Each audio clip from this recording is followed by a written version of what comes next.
Traffic's a familiar sight to most of us, but it wasn't always like that. There were no cars in Mansfield until 1906. Before that, citizens walked, rode horses, or took wagons and buggies. The streets weren't paved. They were dirt and often muddy. Mansfield's first automobile was purchased by Charles Donnell in 1906. He bought a Ford and paid $1,025 for it. Quite a sum for the time.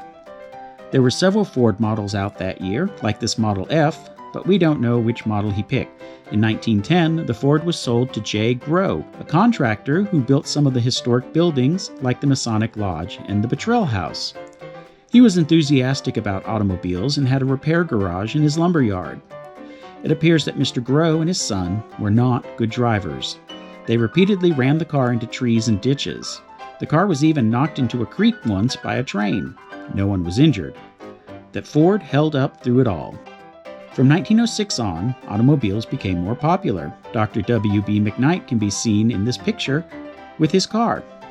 By 1910, there were enough vehicles in town that the city council found it necessary to adopt a speed limit of 10 miles per hour.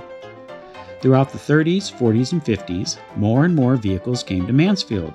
Roads were paved and service stations popped up on Main Street. And what happened to that first Ford? It passed through different owners until 1921, when it was sold for scrap.